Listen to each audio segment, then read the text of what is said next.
seems a long way away from you here. I feel as I've built a barricade between. This is, of course, the operational procedure that they put in place these days. We all have to be worried about our safety, but you look like a safe crowd to me. So I'm sorry about being this far away. We're from Canvey, so Oh, well, you never know, Roger. Well, actually, I do know you, Marie, so you Watch out. better be careful. I'm Roger Hurst, I'm your Police Fire and Crime Commissioner, and delighted to see you this evening. Thank you very much indeed for coming. Perhaps first of all, we'll just introduce the team on the front table here. Yep, certainly. Good evening, everybody. Can you hear me okay? Yep. Great, that's worked. My name is Group Manager Kerry Taylor, and I'm the South East Group Manager for Essex County Fire and Rescue Service. Thanks, Kerry. And Paul? Good afternoon, I'm Paul Hogben. I was the District Commander for Castle Point and Rochford until this week, where I've moved to Basildon, but my replacement isn't available tonight, so as I've been overseeing all the work for the last year, I figured I'd come along. On the basis you thought you could answer the questions quite well, given that you've been here for quite a while. Yeah, exactly. But also, Chief Inspector Hogben will pass on any points that need to be passed on to the new Chief Inspector Rasanatharam. Did I get that anywhere near right? Razaratnam. Razaratnam. Nearly right. Close enough. Ganesh. So when he gets here. Normally we just sort of a couple of minutes from me about where we are overall in the county, but the main part of this evening is about you. What we're here for is to hear what concerns you have on the island, or maybe even a little further afield, but I would guess principally on the island this evening, and think about what we can do to help you. We may have answers for you this evening, we may not, but if we don't, then we'll go away and try and come up with them and get back to you. And the whole thing is being recorded for the website. When you're asking your questions, it'd be really helpful if you use the mic. If you don't, I'll just repeat the question for the benefit of the, I would say watching millions, but those who do watch. In my dreams, yes, I know. But you don't have to identify yourselves. The camera's only trained on us, it won't see you, so you may remain anonymous if you so wish. But if you want to identify yourselves, please do. So where are we at the moment? Well, I think actually right now we have a pretty good news story to tell about both police and fire and rescue. We've invested pretty heavily with your support. Thank you very much for the additional council tax you've paid over the last few years. 905 more cops, so it's now a total of 3,755 officers across the county. That is the biggest and strongest that Essex Police has ever been in its 186-year history. And the better news is that it's actually working. So the stuff that we've asked them to do as part of the police and crime plan, which is a strategic shift towards prevention, really more visibility on the streets, particularly targeting hotspots. So where we know there's a lot of activity, whether that's antisocial behaviour or violence, but also around drug and knife violence, working well with the National Crime Agency, rolling up international drug gangs, doing a lot of stop and search. So that's about over 5 times the level of stop and search we used to do, and that is taking drugs and knives off the street, and working with partners, local councils, and the health service and education, educating kids, helping them understand how not to get involved. That's probably been, in terms of the longer term impact, the most powerful. So compared with London, which is at a peak in terms of drug and knife crime right now, the good news is here in Essex, the number of knife incidents is 18% off its peak, and the number of people being admitted to hospital with knife injuries in Essex is down by more than a quarter. That's obviously not enough. We want it to come down a lot further, but some of the big impact, which has surprised me, has actually been almost at the higher harm end. So the number of deaths through drug-driven knife crime, we actually got down last year to only 1. 1 is one too many, but only 1 in the county. And that's amazing progress compared with where we were a few years ago. So that means overall, over the last 9 years, the level of homicide in Essex has more than halved. And the other crimes like antisocial behaviour down by nearly 3/4, burglary down by more than half. There are things that we still are only just getting to grips with, particularly rape and serious sexual assault. But the good news is that in the last year, the things that we've been doing there around nighttime economy, helping people understand about Ask for Angela, so you can ask the bar staff to keep you safe if you're at risk, how to avoid drink spiking, and then in the more open public arena, more CCTV, we've had some of that here as well as other things to help the streets be safe, more regular patrols, better lines of sight, support groups, all of that sort of come together, and we've started to see the level of rape and sexual assault come down. Combine that with the stuff that we've been doing with perpetrators of domestic abuse, about helping them change their behaviours, and actually the level of harm against women and girls in particular, which was so stubbornly rising for the last few years, has actually started to reduce now, which is really good news. There's still a lot we need to do, particularly around shoplifting. You're probably well aware of that. That's a national bane right now. We've been doing a lot, so particularly focusing on repeat shoplifters, 1,400 arrests in the last year, but we haven't turned the tide on that yet. We need to get that down. And car and vehicle theft as well, that's another area where we have more to do. So it's not as if I'm trying to paint you a picture of everything in the garden being rosy, but we have turned the tide on crime overall. Crime is about 15% off its peak, and it's coming down, and my ambition with the shape of policing that we have at the moment, particularly working in partnership with our good local partners, is that I think we can get crime down to historic lows over the next few years. My ambition is to see it come down 40% from the peak. I think we have the resources to do that. And what we need to do is keep those resources when we get the spending review, which is due to be announced in 9 days' time. The 11th of June, we're actually going to get this spending review from the government, and we will see whether they have listened to what we've asked for. They didn't so much in January. We actually had a bit of a press argument with them about using the media, and actually got some very good support from the local MPs around the county, and won several £1 million more from central government, so we could sustain policing where it is. But we'll have to see how that is when that announcement comes out in 10 days' time or so.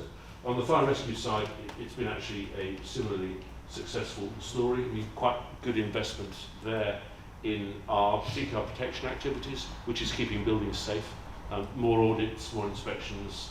Not particularly relevant here on Canvey because you're not renowned for your high-rise, but we have had to foreclose and prohibit a couple of high-rise properties which were not complying with the new regulations post-Grenfell.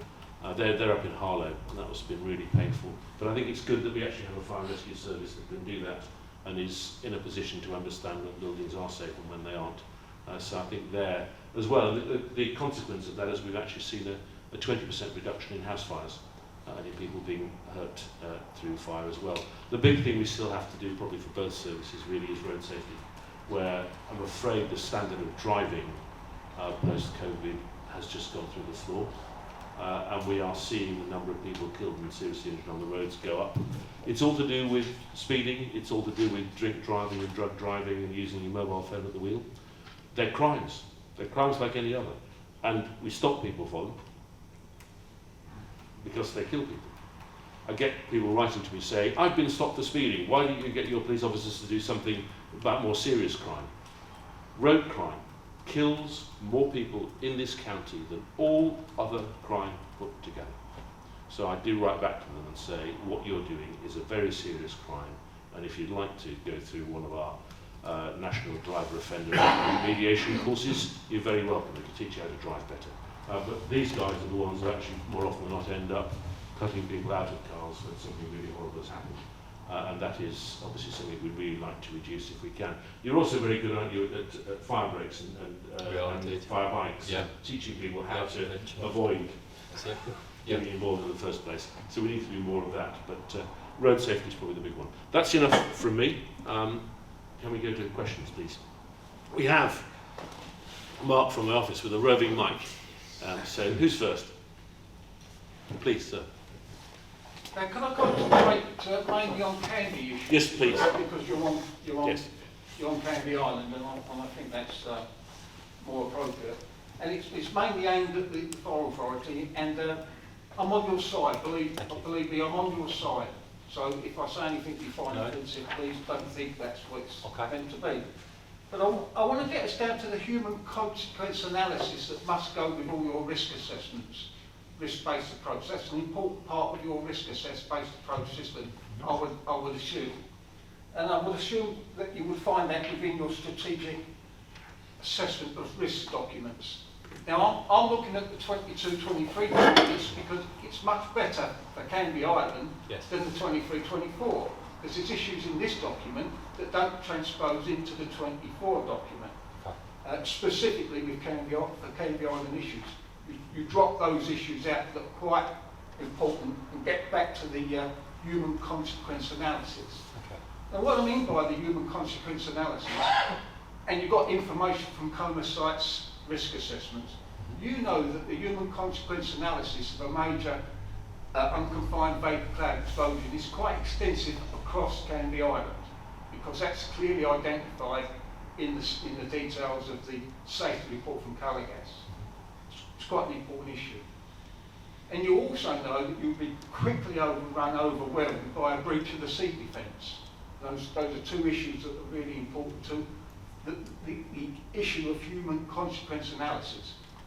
We are where we are with the development of Canvey Island, but both those issues need to be included with any development approach, further increasing people at risk on Canvey Island.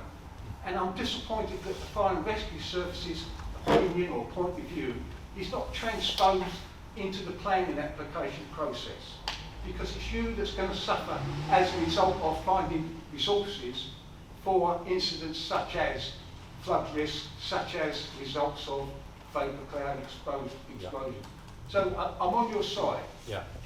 In essence, what you've got is the Environment Agency suggesting to Castle Point Council that before you put more people on Canvey Island, have a suitable for purpose emergency plan. And you've got yourself at sometimes have mentioned the issue about emergency plans. Castle Point Council then look at that, and also the Environment Agency then say to Castle Point Council, no one should be sleeping on the ground floor on Canvey Island because of the flood risk. That doesn't seem to get into the scenario. Now those are just an issue that you need to deal with as far as the flood risk rescue. Now I noticed that, sorry, I do notice that you spent quite a lot of money on flood rescue, water rescue. You've done some work on that. Investment in training, yeah. You invested a lot of training, this is quite an important part. Yeah. But none of that came to Canvey Island. It's quite peripheral, isn't it? None of that. A life jacket didn't come on Canvey Island. There may be a reason for that. The issue and the problem you've got, as I understand it, it's not a statutory requirement for the Fire Authority to deal with flood risk. Now you deal with it sort of under 9, I think it's 9.3c of the Fire Services Act, where it says you respond to people that ask for help. But that's in thin air, isn't it? There's nothing that says that you need to respond to the magnitude of the type of risk issues, whether it be fluvial flooding, whether it be surface water flooding, whether it be a breach of the sea levels, you're just going to be overwhelmed. Now what I want to get my head around is, why does Castle Point Council think that emergency planning has nothing to do with them? They relate to it's down to the Fire and Rescue Service. The Fire and Rescue Service then obviously goes to the Essex Resilience Forum, and a desktop exercise will clearly show you you're going to be overrun very quickly, not only from Canvey point of view, but for the rest of Essex. Then you relate obviously to, you're going to go straight to Cobra and ask Cobra to take on those responsibilities. And you may or may not be aware that there's a new Cobra cabinet document, Managing Crisis in Central Government, version 3 that came out last month. And that clearly identifies the sorts of issues that I've been talking about. So it has in mind, and it's more than aware of the Essex coastline problem. My problem is why are we still adding more people by way of development on Canvey Island to increase your risk load of those issues? Thank you for listening. Thank you very much for your question. There's a lot there, so There go is. and I'll see if I can pick some bits up as well. Yeah. Did you want to go first? I'm happy to. So, really, series of interesting points. Actually, maybe I can just start with one question back to you. What do you see in the 23-24 strategic assessment of risk that you don't, sorry, the 23-23 that you don't see in the 23-24? What have we missed? Well, there's issues like, you're more specific in the 22-23. You mentioned the Montgomery in the 22-23. That talks about a tidal wave from a that's disappeared. That's not there. You mentioned that there's a couple of other things. You mentioned coma sites in a more liberal way in the 24 documents, and there's more specifics about possibly being overrun by a coma site incident in the 22-23 document. In the 24 document, you mentioned about sea defences being overrun. You mentioned Corringham and Southend are not Canvey sea defences. We've gone from a 67-page document to a 150-page document, and there's less about Canvey Island in the 50-page document. Thank you. That's really helpful to flag those bits up to us. And we could go away and certainly, I don't know why that would be the case. Well, I guess it is. I'm not disputing it is. I'm not disputing that it is. I'm sure it is. You've clearly done a lot of homework, sir. So we'll go away and look and see why those changes were made. It's more corporate. Yeah. What's happening in your document is more corporate, more about diversities, getting into communities. It's so diverse. You're going off in different directions. You've got to come to the conclusion that Canvey Island is your hotspot. It must be your most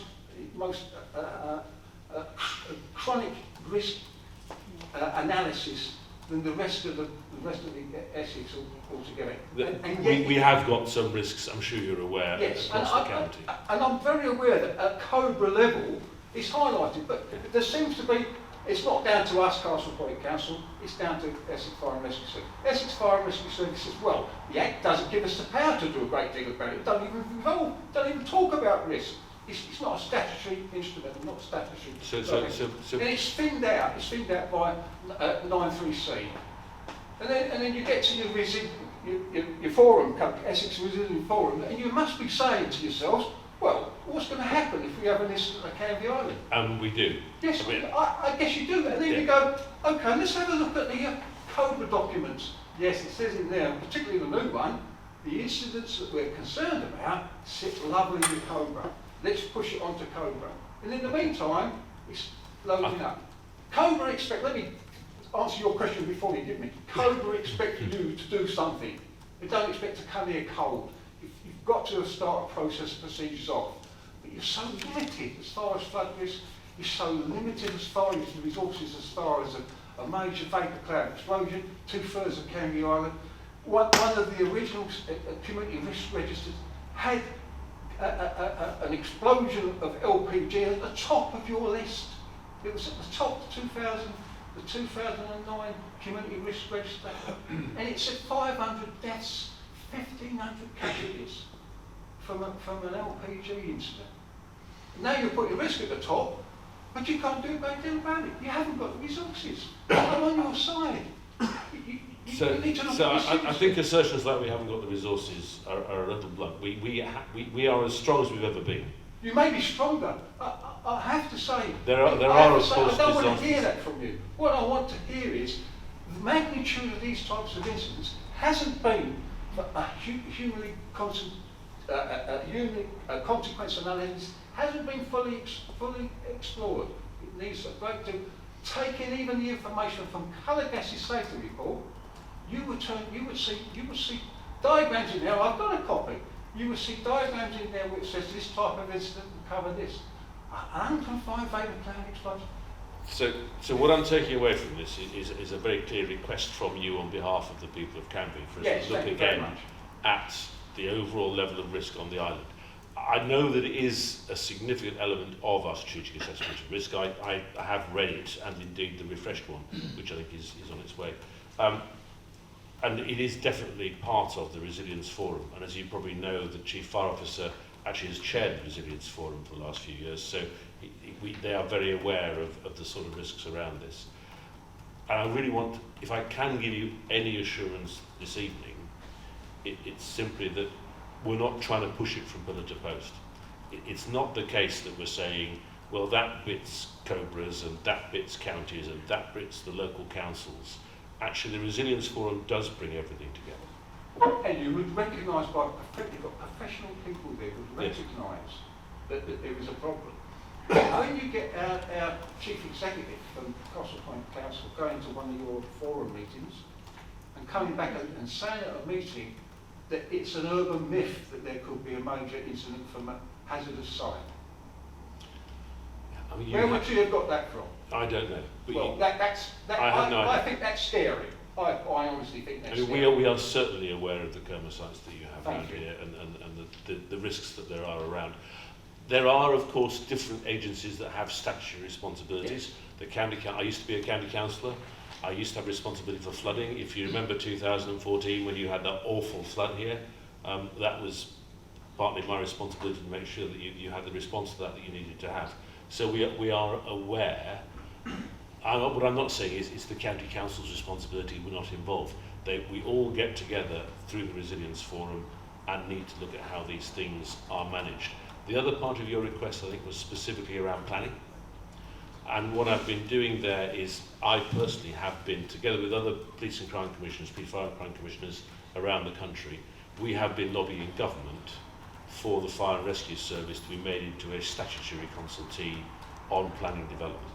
Because we think we know about risks, and that's not just around the existing sites that you are quite rightly pointing to, but across the county, of course, there is massive growth at the moment in battery sites, battery storage sites. Sorry to intervene, but it used to be a statutory consultee. And it's not now. It came away when we lost the Five Cautions Act. I was a statutory consultee. I took Right. part in that process. Well done. So I Thank understand what's gone missing. Yes. They don't want to hear about the fire brigade saying, no, your building needs looking at quite severely before you let it go. Well, the tone around that from the central government has changed, particularly since Grenfell. There is a more needs to. readiness, yes, and I agree with you, it needs to. We have lobbied. There have been some changes in the legislation, but I don't think we've yet got far enough, and we need to do more of that. Now, that's an additional burden on the Fire and Rescue Service that they haven't got at the moment. Perhaps they had it in the past, but they haven't got it right now. So if we're going to ask them to do that, we need the funding to come with it. And I think part of the stumbling block around getting the change in legislation has been that the government hasn't felt able, because there is government legislation that says if you put a new burden on a service, you must fund it. They haven't got the money at the moment. So that's probably what's delaying it. But I will keep at that. Was there anything that you wanted to add, Kerry? I just wanted to say thank you very much for your question. From a fire point of view, it's not often I'm asked questions on these panels, especially not first. So I thank you for that. You're welcome. At Canvey Island, on Canvey Island, I recognise that these matters are really important to you. I really do recognise that. We do have a fire station on the island. We have 2 fire engines. One of the fire engines is, I believe, up to 89% availability, and we try our best to maintain availability on the island at all times. Regarding the risk that you've brought forward, we do proactively go out into our risks, and we liaise with business holders, as I'm sure you're familiar already, to understand the magnitude of any risk and what we can do to mitigate any problems that may come about. Thank you very much. Now, I clearly understand what hazard is. So I'm actually going to just All right, say okay. we've done really well. We're kind of 25 minutes in and we've done one question. So I'm not trying to be rude. We'll come back later, but can I just move on to a few more people first? Is that all right? And maybe we can we will try and be shorter in our answers, because I was just as naughty there. Okay, thank you. First of all, I'd like to say thank you for coming today. It's really nice. I've got a couple of things, but first of all, I want to say that the residents of Canvey are really pleased that you've got the police officers walking around the town centres on the island. That has really, feedback from the residents has been good, because at times they were saying they didn't feel safe going around our town centre. So that's positive. A couple of other things is, I've had lots of residents on to me to ask is, now you're saying you've got more police officers, is there any chance that we could get them doing casual walks around residential areas, because they've said residents feel that makes them feel really safe. There you go. Short answer is yes. I mean, they already do it. The trouble is, obviously, the geography and the amount of cops we've got. So for you to actually notice it on a continuous level, it's near on impossible. So we completely get, and I accept, nothing makes people feel safer than seeing a cop walking the beat. Unfortunately, that's not necessarily the best way to prevent crime or detect crime, because of course they're only doing anything while they're there. You know, if someone's intent on committing a crime in that street, once that cop's walked off, there's nothing to stop them then committing that crime. So in terms of actually keeping people safe, it has very limited impact. So what we try and do is use our analysts and our back office staff to analyse the crime, the incidents that are being reported, and make sure that we're putting our cops in those areas where they're needed most, so we get more bang for our buck. So if you live in a street that, you know, you're very lucky and you haven't had a crime in 2 years, you're much less likely to see a cop walking the beat than you are if you live in an area that's had 5 crimes in the last week, for example. And while that might not feel fair, because, you know, you still pay your taxes, you still want to see a cop, we have to go where we can be the most value for money, really. But we do patrol, and particularly where there's issues, and we are always analysing the crime trends. My neighbourhood policing team look at every crime that's recorded every day, first thing in the morning, their briefing, so we can understand those developing trends early. And we will focus on those areas. So I hope that answers your question. Well, where you used to have the PCSOs and all that walking the streets, Yeah. residents got to know them, and you've got to give them more information about things that were going on. I love PCSO. I was a PCSO. I started as a PCSO in Essex Police, and you're very lucky in Castlebourne and Rochford in that our PCSOs, most of the team have got 20+ years service as a PCSO, so you know, they are an absolute font of knowledge, and I completely don't underestimate the value they bring, and I'm massively happy that we're able to keep them, because obviously there was a risk that we were going to lose them not so long ago. So yeah, completely agree with you. Okay, and the other thing, is I say again, I have lots of residents on to me about electric bikes, electric scooters, and it's just not youth. I mean, I've witnessed it. There's adults going around on electric bikes. They're dressed all in black, and they're doing silly things, going up on one wheel and out on major roads. So there's more accidents going to happen, and obviously we're hearing that a lot of them that are doing that are also doing drug dealing as well. So I got asked if I could just bring that up with you tonight.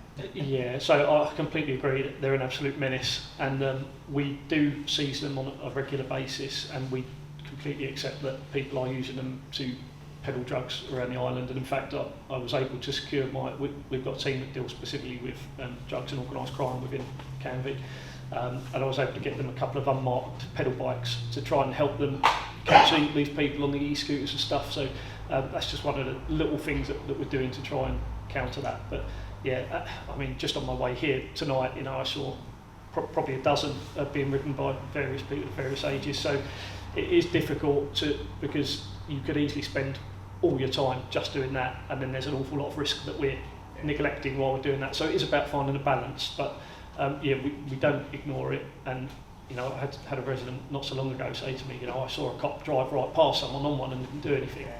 But the reality is they were almost certainly going to another job, and not all of our cops, believe it or not, are response trained. So they might be going to a job and not have the blues on, but they're still going to quite a high risk job. So yeah, we are aware, we do seize them.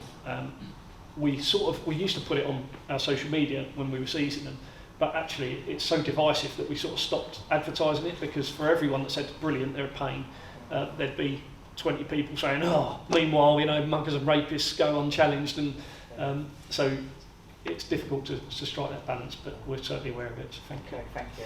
Cheers. And maybe just a bit more sort of strategic thought around it. I mean, certainly e-scooters lobbying very hard with central government for the trials they're doing to come to a conclusion. The stuff that we've seen across Essex tells us that they are very dangerous per kilometre travelled. We had 2 kids, 15 and 9 years old, in Basildon killed earlier this year. That's not the first death that we've had on them. And yet not many people are travelling very far on them. So e-scooters I mean, I've been to Bristol and seen how you can have e-scooters cohabit with other road users very well. They've got a layout there around the old port which is really good, but I've not seen anywhere in Essex that matches that. And at the moment, the level of injury is quite bad. E-bikes, from my perspective, and again we're lobbying around this, e-bikes are simply powered two-wheelers. They're like a motorbike. So they should be registered. You should have to wear a helmet. You should have to behave as you do on a motorbike. I think that piece of law will come. But I would differentiate between e-bikes, which I think have a really good, ecologically friendly future, and e-scooters, where I think it's a bit of a problem. But we have a gentleman at the back who I think probably wants to disagree with me. Well, not disagree, but just an observation, and I think you in part covered that in what you said. Are these injuries on e-bikes single e-bike incidents, or are they other vehicles colliding with e-bikes? Because to substantively say that e-bikes are dangerous, it would be e-bikes at high speed crashing. I think the vast majority are irresponsible e-bikes or bad e-bike riding, having collisions with vehicles or vehicles not giving passing space. So it's the same problem that cyclists have, exacerbated by the speed of the e-bikes. And I think we've got, as you said, it's road planning that can probably make the biggest difference. We haven't got a lot of space to do that, but I do think there's a lot more that we could do to make cycling overall safer. But as I've had altercations with people that suggesting they don't ride e-bikes at high speed along the banks in Benfleet, I'm totally with getting them under control. Yeah, I think you make it, particularly around e-bikes, you make a very good point. And as I said, I think there is a way forward there, and we do need to regulate it, and we need to do the engineering and make it work.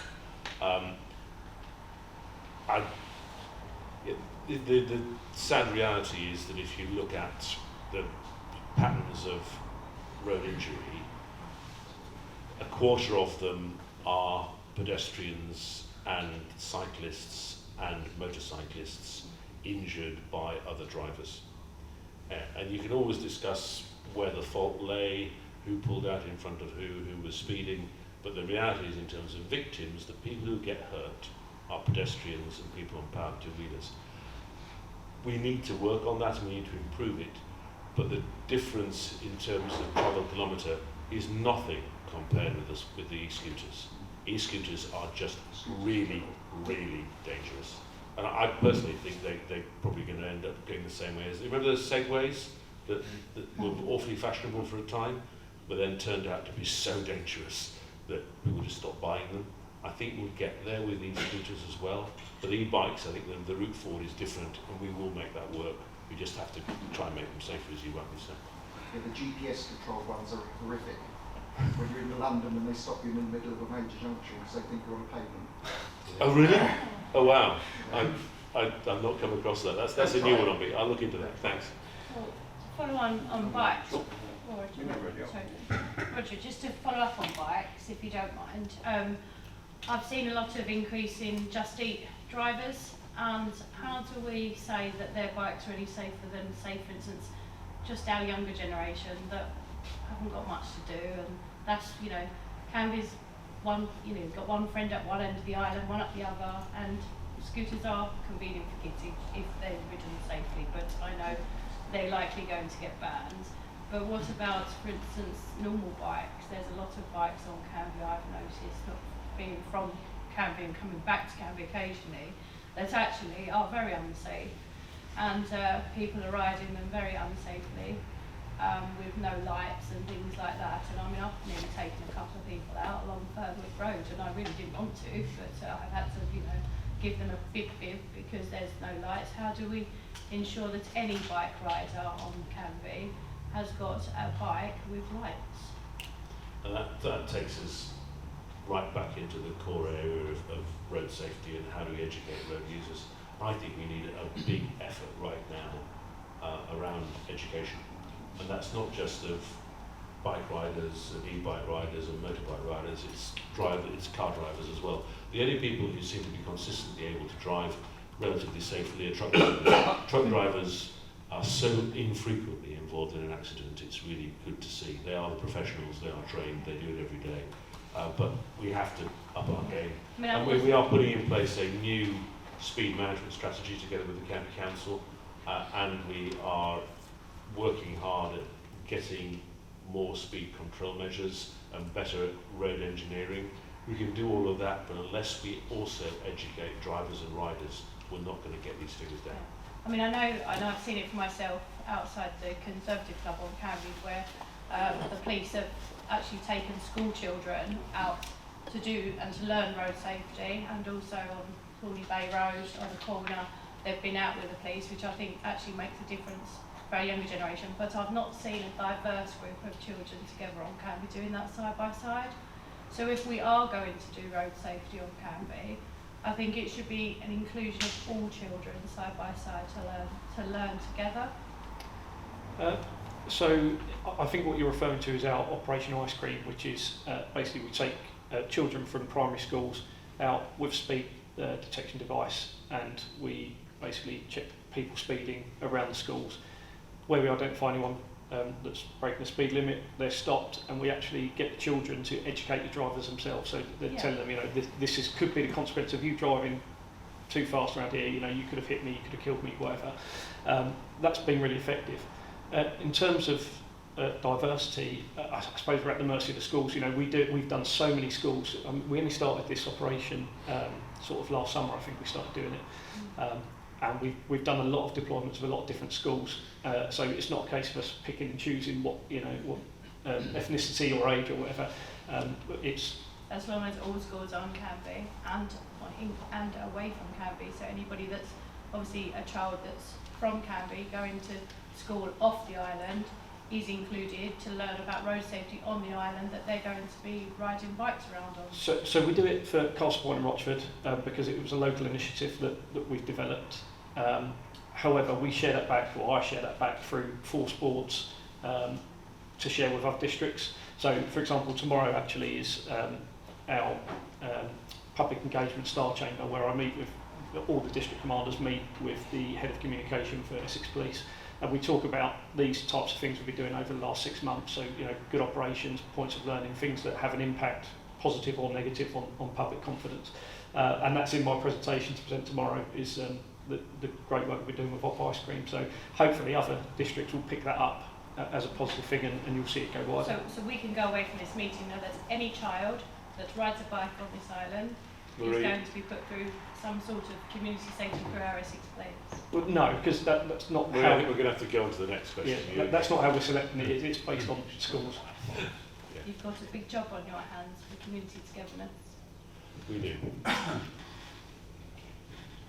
Hello there. My name's Alan Tibbett. I'm the chairman of Friends of Canvey Lake, and we have, as you know, a lot of concerns about the lake itself, which doesn't really concern you, but it does concern you as a fire officer, I believe. In 1996, I was leader of the council here, and we used to spend 50 grand a year, something like that, on keeping the lake dredged and maintained up to a decent standard. In 2008, I'm going back a bit of history because you need this. In 2008, there was a report done on the lake and a review onto the condition and its future. In that report, it recommended dredging, and quite a lot of dredging. It also recommended 4 CCTV cameras placed along the whole length of the lake and the dike, which is about getting on for 1.5 miles. We've never had that done. We've never had the dredging done. And now what we've got is got a lake that's about 3 inches deep in places, and maybe a couple of foot in others, but 3 inches deep. As a fire officer, if that oyster fleet was to catch fire, and we had traffic problems getting on the island, would you want to use the lake to bring the water out to stop the fire in the oyster fleet, or would the two fire engines on the island, if they were in use and not out on the job, would they be able to do that? Or would you need to take water from the lake to put a fire out? That's just the first question, there's lots of them. Oh, Sure. Okay, thank you very much for your question. I've looked into this over the last week, and I understand in 2015 there was a 6-point plan, and I think point 2 was referencing the dredging. I also believe that in 2017 there was a flood analysis undertaken. and also now, 2025, we're looking as a multi-agency, from a multi-agency perspective, what we can do with the lake to support. Now, I appreciate that it's garnered quite a lot of attention over the years. From a fire perspective, I'm looking into that. I can't make any assurances or guarantees, but I am personally liaising with Essex County Council and their flood team, and I'm also liaising with Castle Point Borough Council. What I have asked one of my colleagues to do is sit on the officers panel for, I believe, I've written it down here, sir, it's the Essex County Council Flood Executive Officers Group, and they sit monthly, I believe, to discuss matters arising regarding flooding. So in answer to your question, I can't commit to an answer, but I appreciate that it is high on your agenda, and I will certainly look into it. It's not only the oyster fleet. If there was a fire anywhere and that spread, yeah, you can't. I know my mate Stuart Logan runs, or is part of the station here, yeah, and he's a good friend of mine. Yeah, He tells me that this could happen. Not saying it would. It could happen that a major fire down there would spread out, and they would not be able to handle it. The 2 units they've got on the island. He won't like me for mentioning his name, by the way, but tough. He worried me because we on the island rely on people coming from Basildon. I had a fire in my kitchen. It took 25 minutes for an engine to arrive. Did it? I put the fire out myself by then.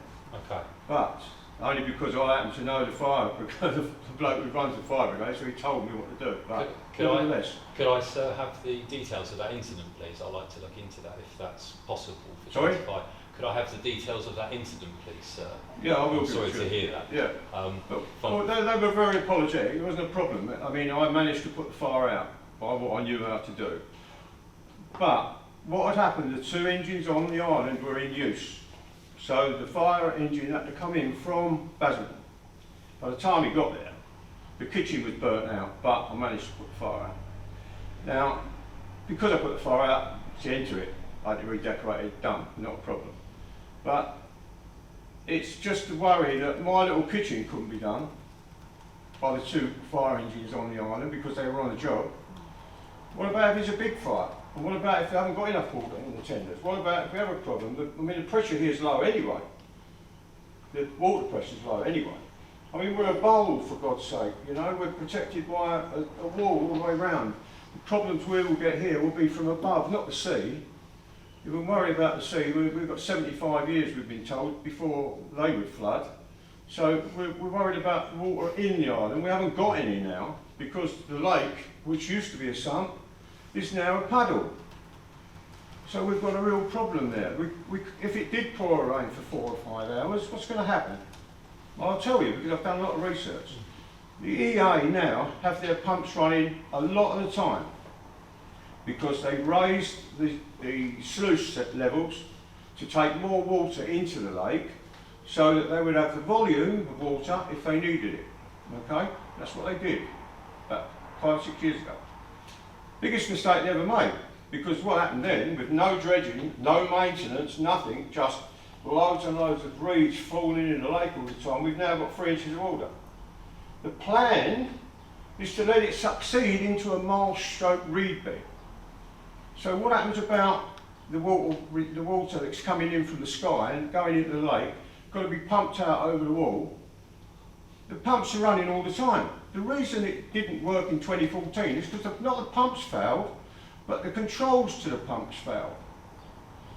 The EA are the only ones, getting to your point, in 2014 that report was comprehensive and told every single borough, council, county council, Essex County Council, what they had to do. None of them have done anything. The only thing that's been done is the EA have upgraded their pumps and their controls, and Anglian Water have made sure the pump at Benfleet will work, because that was the biggest problem, it failed.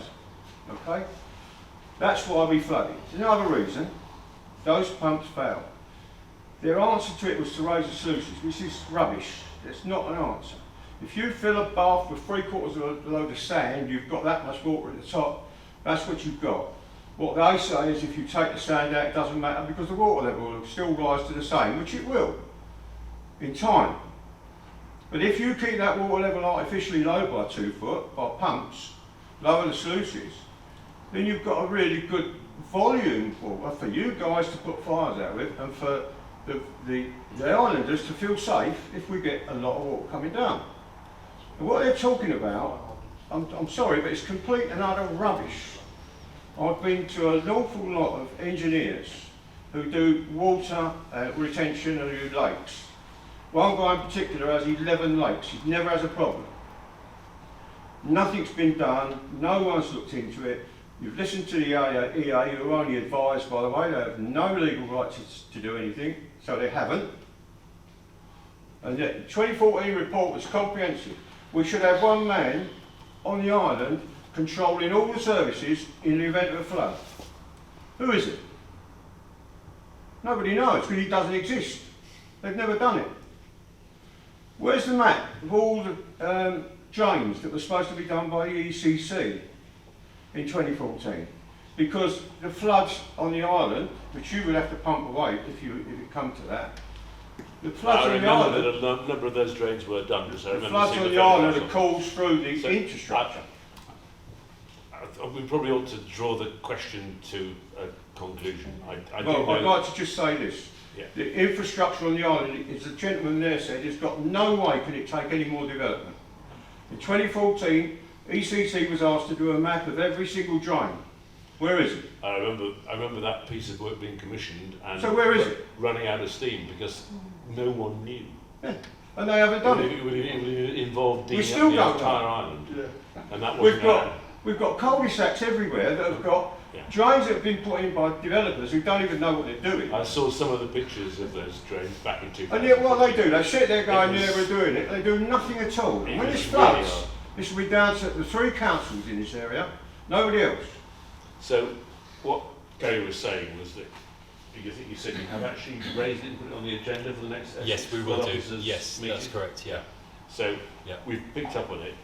We got, actually, it was Rebecca Harris who contacted me and said, pretty much, not quite as volubly as you've said it, but those concerns. Well, I could go on need to over be 4 raised. hours if you want. Yeah, well, I guess, yes, I guess you could. It might even be more, but you've made your point very, very well. Kerry has picked it up and will be taking it to the flood officers group meeting and discussing it there. And we obviously need to see what we can do because I came down, Rebecca asked me down and I came and had a look at the lake myself and clearly it needs work. You're absolutely right. So the question is, how do we actually get the plans that were done in 2015, 2017, we need to dig out the 2014 report as well and actually look at all of those things. What is it that we need to do? If you read it, you'll see it's not been done. I've got We a need copy to of do it. that. So we will do that. Sorry, I've got a copy of the plan here. Excellent. So if you want to, Well, take that. we can certainly take the paper one if you like. I'm sure I can find it online as well, but yeah. Is there a time frame of when we can expect an update on the lake? Because there's a lot of lovely ladies looking after a lot of lovely wildlife and they're very There are an awful lot of concerned. geese down there, aren't Oh, there? we love them. Are they lovely? They're They lovely. seem very, very capable of defecating to me. But They're unable to do anything because of bylaw. yeah, exactly. Yeah. I mean, they're certainly a very healthy flock of Who geese. brought that in? Town council. So That needs to be scrapped. we can't give you a promise tonight about what's going to be done when. That wouldn't be realistic. It wouldn't be. I'd be just making it up. So we're not going to do that. We'll go away and we'll look at it and we will come back to you via the local channels and we'll follow it through. But obviously there's an issue here. Sorry if I get angry, but this really annoys me. I can see it does. I've been here 40 odd years Yeah. and nothing's been done. On the CCTV point, it is just worth saying that we as PFCC have allocated £1 million to upgrading the Castle Point CCTV across the piece. So that issue is actually being dealt with right now. And the They plans didn't even put in for CCTVs on the lake. I did. Well And it done. was agreed by the CEO to put them on the list. Good. So Angela's seen that. So I don't know if they've been done or not, or they're going to be accepted. Nobody knows. We were told there were going to be 2 out of 4 maybe, but we haven't had anything back. We're always left in the dark, we know nothing. So the plan is being finalised now. It's not there yet, and we will come back to you and tell you what is in the plan and what isn't. There are, Yeah. I can't tell you how many, but there are definitely cameras for the lakes in that final plan. So You know how many? I couldn't say with any commitment off the top of my head, but I know for a fact that We there will are find the answer. multiple Even 2 for of the them. lakes. Yeah, it's at least 2. It may be more, but it's at least 2 for the lakes. Okay.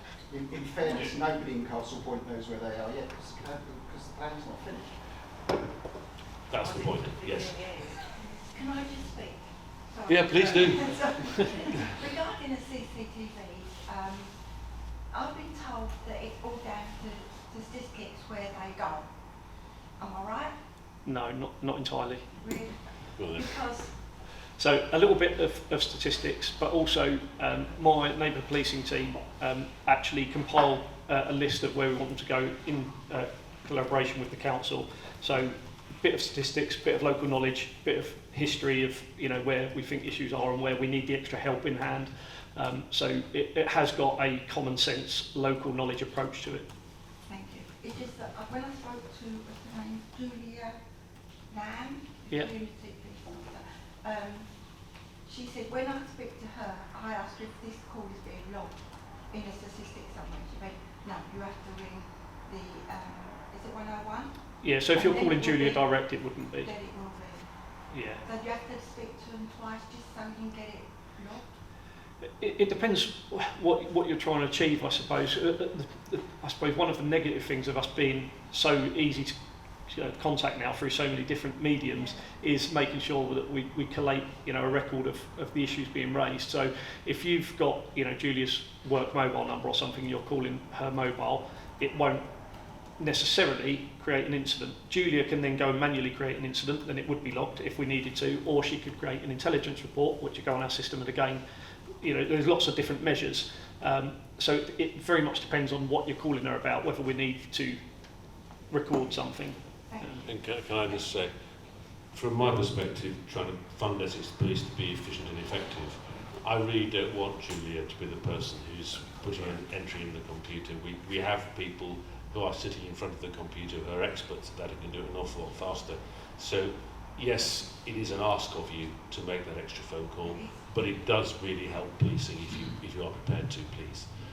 Of course, if you are in a situation of distress and can't do it, then the PC would do it. No, it's But- residents. But it would be really good if people would be prepared to make that 101 call or do it online, because it does really help policing do things as effectively as they can.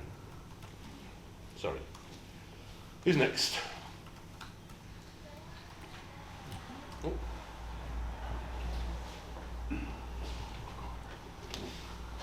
Presumably, when you see these young kids riding these unlicensed motorbikes about the island and this, drug dealing being done, you want us to report it? Yes, please. Absolutely. Well, I reported one last year where a chap come up behind me on a motorbike doing a wheelie, and I slowed down right outside Canvey police station, and he had to go down on two wheels. Then he rode along after. For a half hour he chased me around the island. I didn't have my phone on me, and he was verbally abusing me and all this. I didn't want to go home because he knew where I live. He was about 25. Anyway, I reported it to the police. I said it was a black and red bike. I told them where it come out of. I even gave him a photograph of the guy who was driving. So I reported it, then it moved on to the next level. About a week later, come back and said no further action will be taken. Now, you can't get more plainer than that. A photograph of the guy doing it.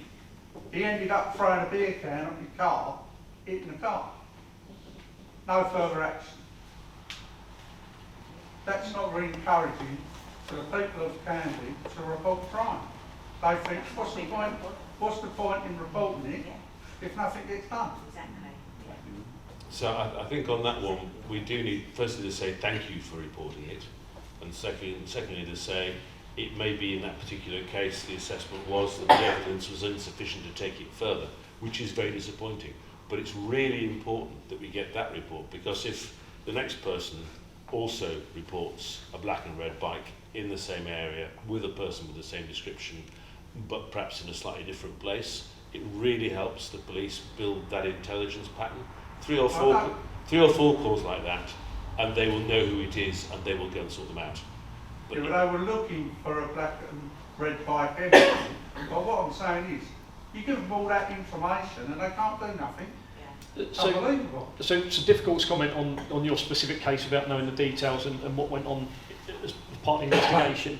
But there could have been a number of things that led to that decision. As Roger alluded to, potentially, if we have identified this person and they've been interviewed and denied it, we've got to prove that they were doing the offending that you're talking about.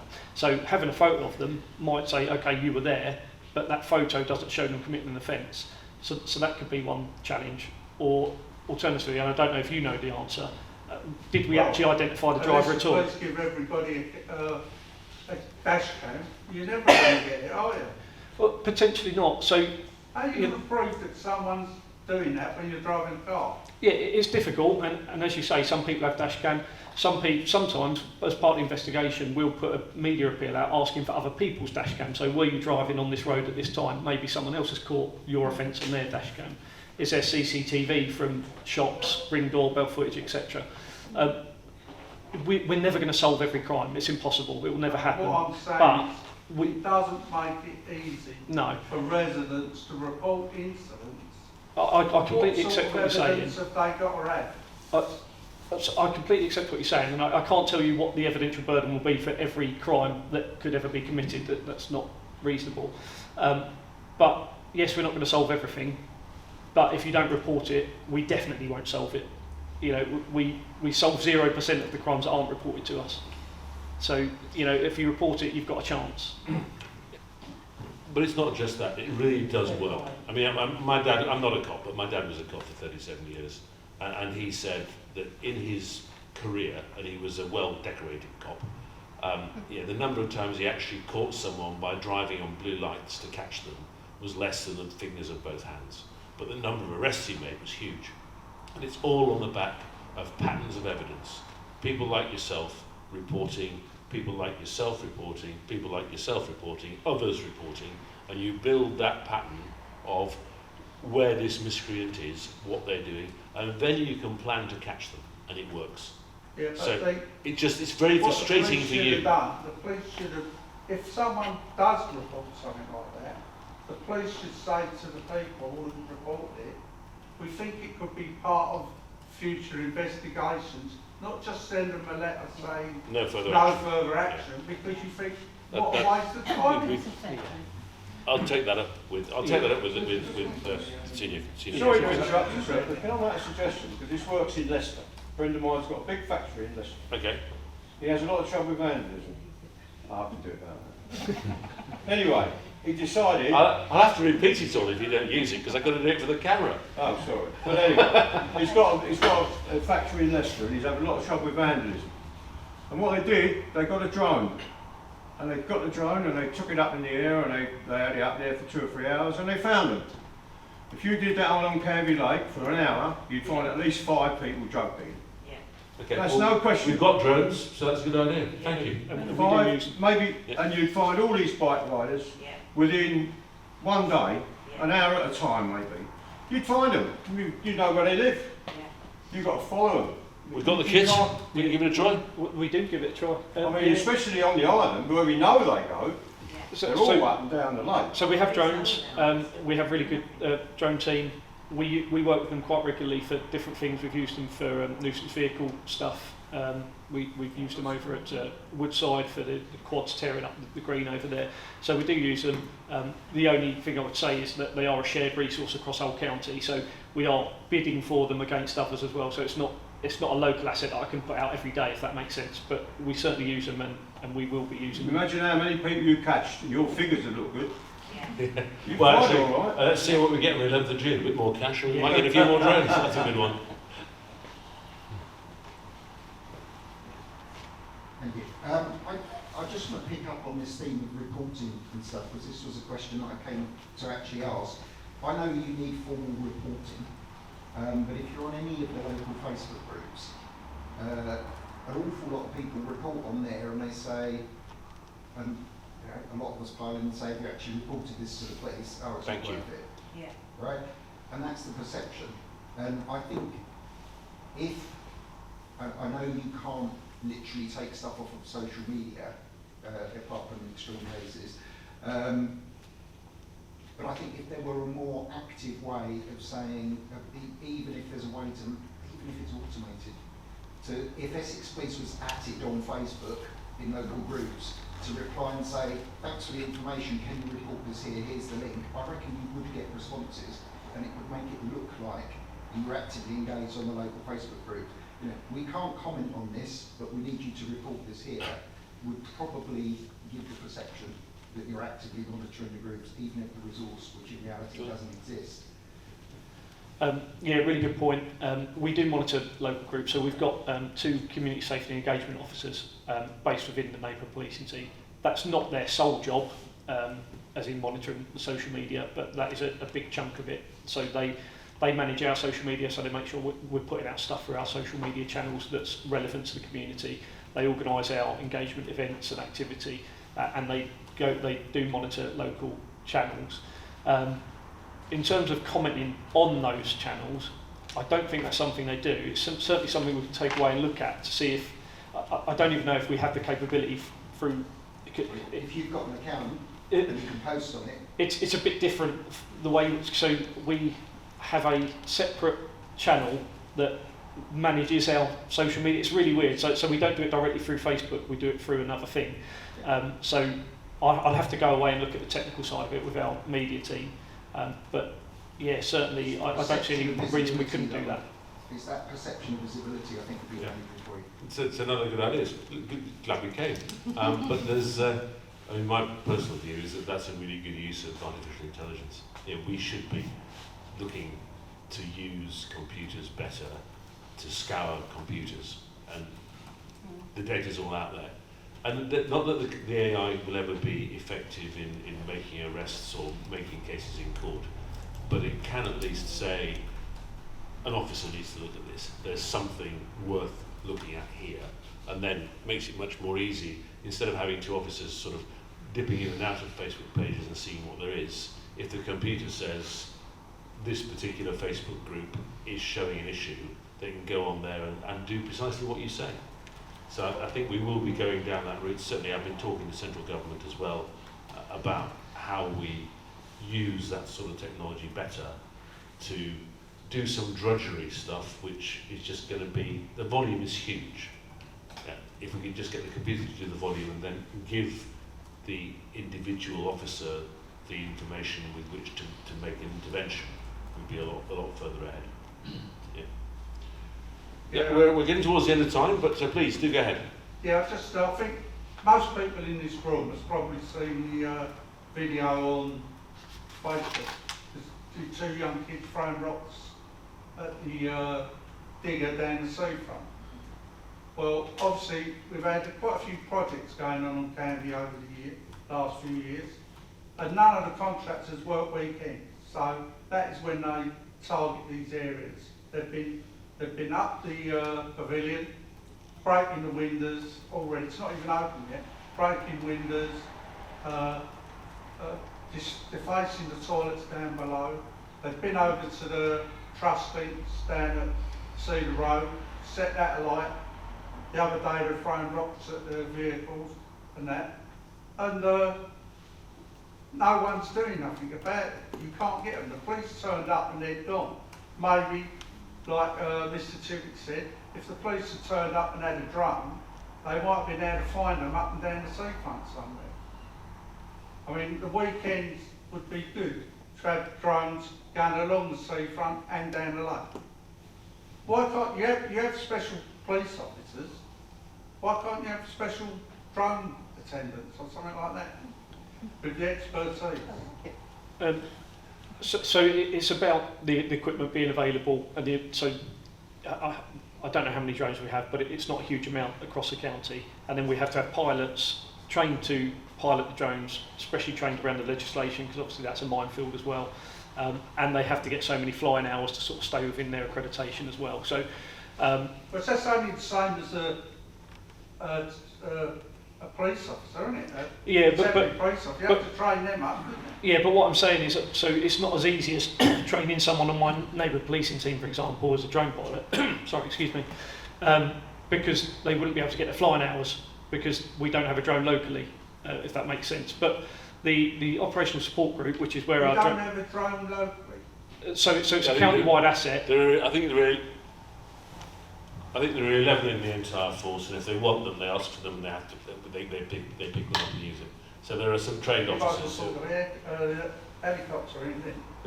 They're about £5,000 a piece. They're an awful lot cheaper than a helicopter, thank goodness. But they have to be the professional ones with recordable cameras, etc. So it's not quite like the one you can get from Curry's or wherever. But yeah. One last one then. So, is this another 25 minutes? I'd just like to add to that comment. As we were kids, there was always youth club facilities, somewhere we could go and let off all that energy that we've had. Now over the period of years, there were youth clubs on Canvey Island that have disappeared.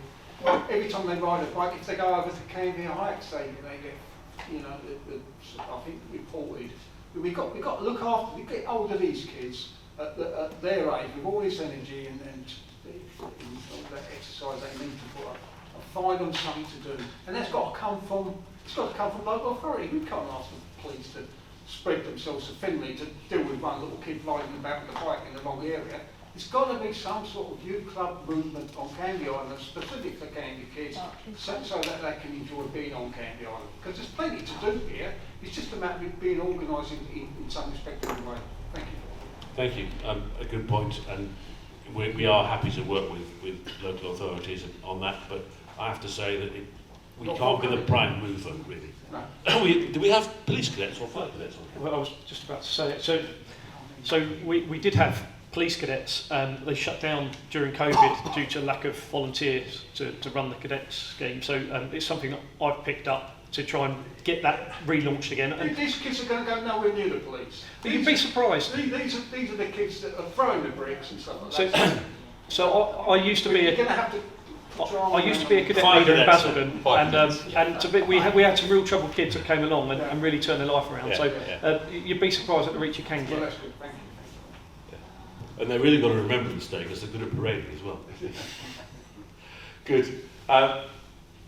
Unless there's anything else really burning that people want to raise, Marie, off you go. I'd just like to say we've got a gift for our Canvey fire station. We've got a boat from the boatyard and we've got a sponsorship from the Canvey supply.